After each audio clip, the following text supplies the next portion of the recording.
Gallipolis, perhaps we should have spared a thought for where we were going afterward, because now here we were, and there was no going back.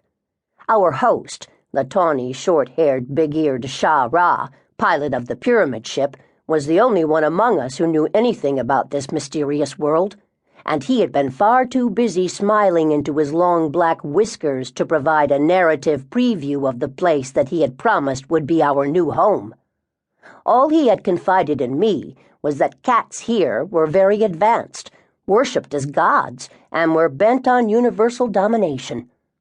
That was fine for him. Most of the other feline passengers who came with us were still in a state of shock from recent events. In the past weeks, my race, including my mother and two of my brothers, had gone from being valued crew members, guardians of their ship's safety and beloved fur-coated surrogate children of their human crewmates, to being labeled the vectors of an unknown disease, incarcerated in dirty cages in a crowded laboratory, and threatened with mass extinction. Several Barque Cats, it was rumored, had already been sacrificed on the altar of scientific inquiry, and the others feared they would soon follow. Then Pshaw-Ra decided that we, too, who were traveling together at that time, should rescue them, not because he was such a benevolent cat, but because, A, we fit in with his plans for the previously mentioned universal domination, B, it was the fault of him and his accursed Kiefer-Ka, the delicious kika bugs we all loved to eat, that we were mistakenly thought to have a disease in the first place, and C, Jubal and I wouldn't have stood for any other course of action.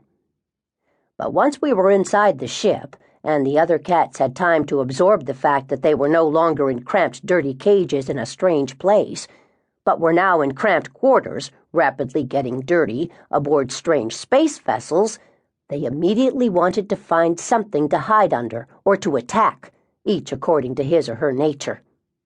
Desperation clawed every available surface, including some human ones. Desolation yowled in ear-splitting decibels throughout the ship. Despair shed carpets of hair that floated through the air as if fur could bond with oxygen.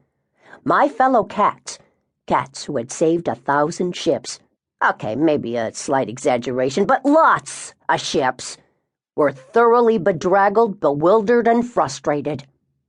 Fortunately, thanks to Pshaw-Ra's mouse hole, a cat-created shortcut through space, our trip was not a lengthy one. One moment we were fleeing with galactic government attacker ships hot on our tails. The next, we were surrounded by space empty of other ships, with a sandy-colored planet looming ahead. In the far distance were one large star and two smaller ones, but no other ships that we could see. We passed a moon on our left.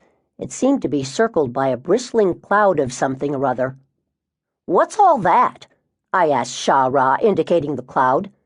"State-of-the-art terraforming equipment in its day," Pshaw-Ra replied.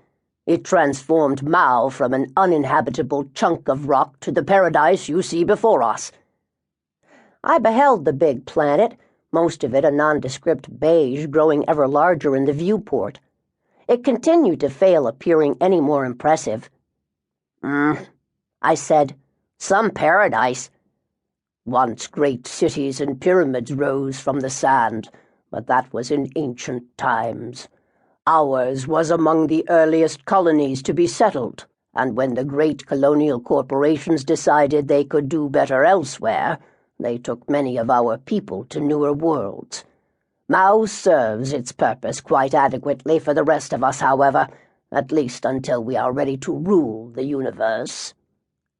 "Right," I said. "Do not judge a planet by its surface, catling," he said sharply. "I have many wonders left to show you." "I can hardly wait," I said, cleaning delicately under my tail.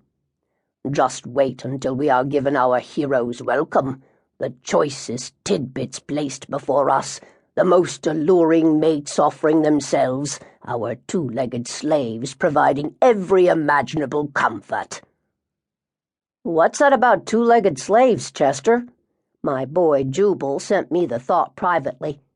The short-furred tawny cat couldn't have heard it because he was too busy gloating about the joys